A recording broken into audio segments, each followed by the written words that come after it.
അസ്സലാമു അലൈക്കും വറഹ്മത്തുള്ളാഹി തആല വബറകാതുഹു. ബിസ്മില്ലാഹിർ റഹ്മാനിർ റഹീം. പ്രവാചകൻ സല്ലല്ലാഹു അലൈഹി വസല്ലമയുടെ പ്രിയപുത്രിയായിട്ടുള്ള ഫാത്തിമ ബിബി റളിയല്ലാഹു അൻഹ കാരക്കയ്ക്ക് വേണ്ടിയിട്ട് കൊതിക്കുന്ന ഒരു സന്ദർഭമുണ്ട് ചരിത്രത്തില്. കാരക്ക സുലഭമായിട്ട് ലഭിക്കുന്ന ഒരു നാടാണ് അറേബ്യ. ഇന്ത്യതും അല്ലാത്തതായിട്ടുള്ള എല്ലാ തരത്തിലുള്ള കാരക്കയും അവിടെ ലഭിക്കും. അപ്പോ അത്രത്തോളം സുലഭമായിട്ടുള്ള ഒരു കാരക്കയ്ക്ക് വേണ്ടിയിട്ടാണ് ഫാത്തിമ ബിബി കൊതിക്കുന്നത്. അങ്ങനെ ഈ ഒരു ആഗ്രഹം തന്റെ ഭർത്താവിനോട് പറയുന്നുണ്ട്. അലി റളിയല്ലാഹു അൻഹുവിനോട് ഫാത്തിമ ബീവി പറയുന്നുണ്ട്.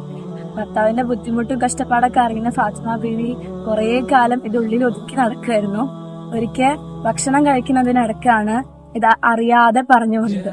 തന്റെ ഭാര്യയുടെ ആഗ്രഹം സാധിക്കാനാണെന്നുണ്ടെങ്കിൽ അലി റളിയല്ലാഹു അൻഹുവിന്റെ കയ്യിൽ ഒന്നുമില്ല.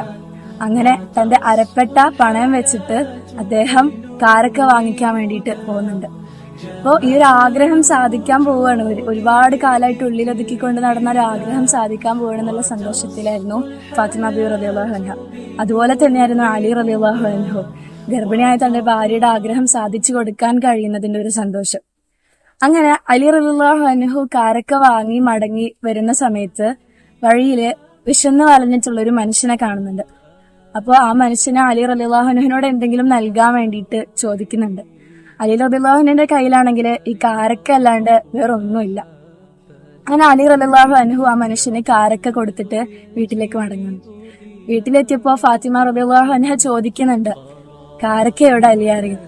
അപ്പോ അലി റളിയല്ലാഹു അൻഹു എന്നോട് ക്ഷമിക്ക് ഫാത്തിമ എന്ന് പറഞ്ഞിട്ട് നടന്നിട്ടുണ്ടായിരുന്ന ആ ഒരു കാര്യങ്ങളൊക്കെ വിവരിച്ചു കൊടുക്കണം. ഫാത്തിമ ബീവി റളിയല്ലാഹു അൻഹ ഇത് കേട്ടപ്പോ സന്തോഷത്തോടെ പുഞ്ചിരിച്ചുകൊണ്ട് പറയുന്നത്, അൽഹംദുലില്ലാ, ആ കാരക്ക കഴിച്ചതിനേക്കാൾ മധുരം തോന്നുന്നു എനിക്കിപ്പോൾ എന്നാണ് പറയുന്നത്. പ്രിയപ്പെട്ടവരെ, നമ്മുടെ കയ്യിലുള്ള എന്തെങ്കിലും ഒന്ന് മറ്റൊരാൾക്ക് കൊടുക്കുക എന്നതിനേക്കാളും നമുക്ക് ഏറ്റവും പ്രിയപ്പെട്ട ഒന്ന്, നമുക്കത് ഏറ്റവും ആവശ്യമുള്ള ഒരു ഘട്ടത്തില് മറ്റുള്ളവർക്ക് ദാനം ചെയ്യുന്നതാണ് ഏറ്റവും കൂടുതൽ വിശുദ്ധ ഖുർആനിലൂടെ അല്ലാഹു സുബ്ഹാനഹു വ തആല പറഞ്ഞു, ബിസ്മില്ലാഹിർ റഹ്മാനിർ റഹീം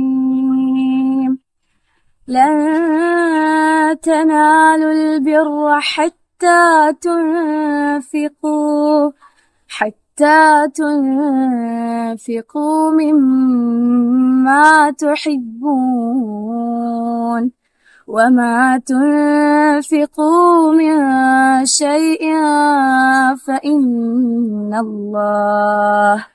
فإن الله به عليم. നിങ്ങൾ ഇഷ്ടപ്പെടുന്നതിൽ നിന്ന് നിങ്ങൾ ചിലവഴിക്കുന്നത് നിങ്ങൾക്ക് പുണ്യം നേടാനാവില്ല. തീർച്ചയായും നിങ്ങൾ ഏതൊരു വസ്തു ചിലവഴിക്കുന്നുവോ അള്ളാഹു അതിനെപ്പറ്റി സൂക്ഷ്മമായി അറിയുന്നതാണ്.